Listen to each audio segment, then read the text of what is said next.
लेकिन जो लोग उन जंगलों के आसपास रहते हैं वो बड़ी स्ट्रॉन्ग वुड बैंक है, तो हमेशा से फॉरेस्ट डिपार्टमेंट जो है वो दबता चला गया। और जहाँ जहाँ भी कोई डेवलपमेंट प्रोजेक्ट्स होते थे तो वो थ्रू द फॉरेस्ट कोई भी रोड निकलती थी, कोई डैम बनता था, कोई और डेवलपमेंट प्रोजेक्ट होता था तो फॉरेस्ट डिपार्टमेंट, तो हम लोगों को ज़्यादा पावर्स नहीं दिया गया। यानी मिनिस्ट्री ऑफ एग्रीकल्चर हुआ करता था जिसका पार्ट था टिल 1989 तक मिनिस्ट्री ऑफ एग्रीकल्चर का पार्ट हुआ करता था फॉरेस्ट डिपार्टमेंट। 1989 में एक ministry of forest and environment बना। उसके बाद फिर अब आजकल क्लाइमेट चेंज की वजह से इंपॉर्टेंस मिलना शुरू हो गई है और जंगलों की वैल्यू और जंगलों में रहने वाले जो जानवर हैं उनकी वैल्यू जो है अब कहीं जाके निकल कर आई। तो असम की बात मैं कर रहा था तो पहली मरतबा हम लोगों को ये ऑर्डर्स हुए कि we can shoot at sight, और जहां हम लोगों ने वो वाली पॉलिसीज को अडॉप्ट किया तो राइनो की पॉपुलेशन बढ़ना शुरू हो गई। पहले बहुत ज़्यादा एग्जीक्यूशन हुआ करता था। अगर आपको याद हो तो एक ऑर्गेनाइजेशन है असम में उल्फा करके, अब तो वो काफ़ी कुछ लोग मेन स्ट्रीम में आ चुके हैं, पहले वो लोग मेन स्ट्रीम में नहीं थे। वो लोग राइनोज को मारते थे, इलेक्ट्रिक्यूट किया करते थे, और राइनो के हॉर्न के एक्सचेंज में they used to get arms from Myanmar और अदर कंट्रीज। तो उनके साथ काफ़ी टसल रहता था और हमेशा से फॉरेस्ट डिपार्टमेंट का उनके साथ रहा। I am also one of the sufferers there.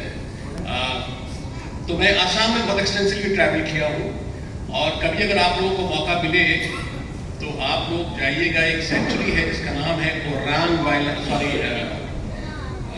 हुलॉग gibbon wild life sanctuary, जो कि जोरहाट डिस्ट्रिक्ट में है। छोटी सी सेंचुरी है और वो वर्ल्ड की एक अकेली जगह है जहाँ पर 7 स्पीशीज ऑफ प्राइमेट्स मिलते हैं, मंकीज।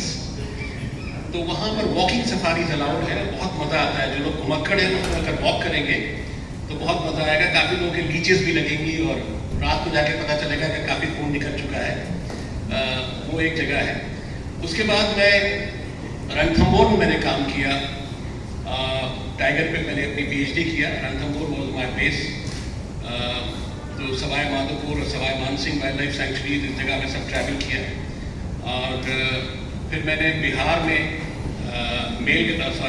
बेतला टाइगर रिजर्व में काम किया। अब तो वो डिवीजन हो गया बिहार का। कॉर्बेट में मैं 1995 में आ गया और यहाँ पर आके मैंने वाइल्ड लाइफ टूरिज्म स्टार्ट किया, क्योंकि मैं बहुत स्ट्रांगली बिलीव करता था कि टाइगर को अगर बचाना है या बायोडाइवर्सिटी को बचाना है या टाइगर की जो नेचुरल हैबिटेट्स हैं उनको बचाना है तो किसी न किसी तरीके से कोई इकोनॉमिक एक्टिविटी से लोगों को जोड़ना पड़ेगा। जब इकोनॉमिक एक्टिविटी से लोगों को जोड़ेंगे तभी लोगों को इस बात की इंपॉर्टेंस आएगी कि टाइगर को बचाया जाए। तो मैंने बहुत ही strongly wildlife tourism promote किया कॉर्बेट में। You can say I am the pioneer as well as the wildlife tourism in Corbett is concern.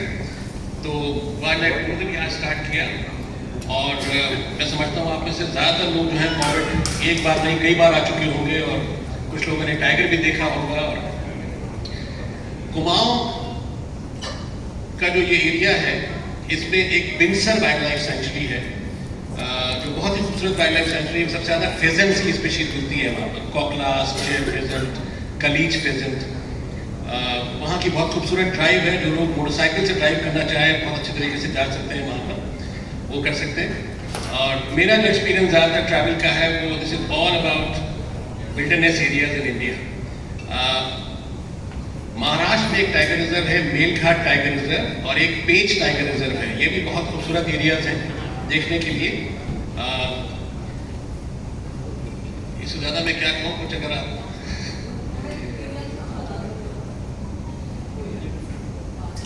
Wild life experiences, अच्छा घटना बड़ी इंटरेस्टिंग बात हूँ। अच्छा ठीक है, वेरी गुड। मैं कॉर्बेट में जिप्सी चला रहा था, मेरे साथ 6 अंग्रेज बैठे थे पीछे। एक जगह है कॉर्बेट में बिजरानी जोन जहाँ पर मैं सफारी दे रहा था। तो जब आप जंगल में जाते हैं तो you are also guided by indirect evidences. Indirect evidences, अगर टाइगर को देखना है तो alarm calls by the prey animals, which could be monkey, could be langur, could be deer like sambar, chital, barking deer, ये सब के सब अलार्म कॉल्स देते हैं।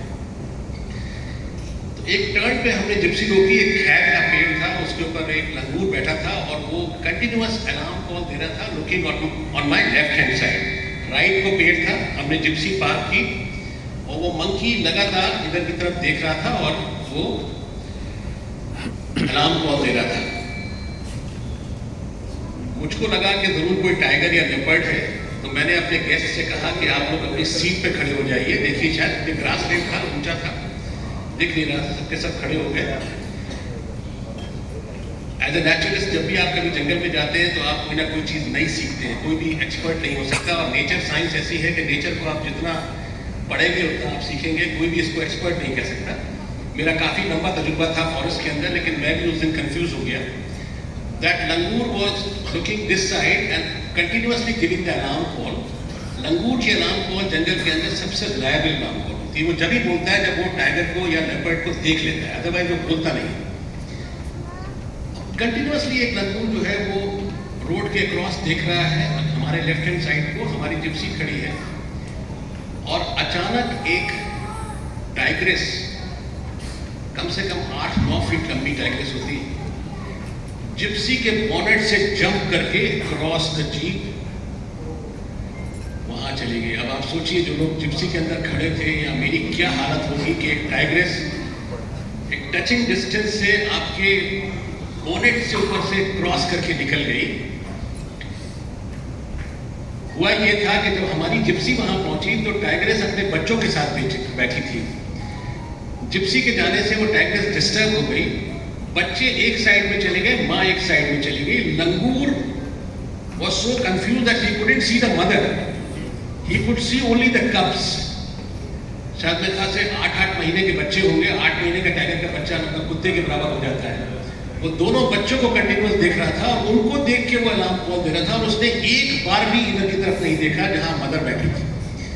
और mother wanted to reach out to her cubs, so she had no other option than to jump across the bonnet of the jeep.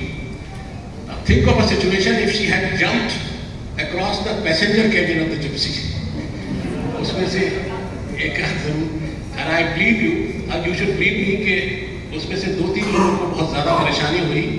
We came back to the resort where I used to work, and they said that we are going to sue you for putting our lives in danger.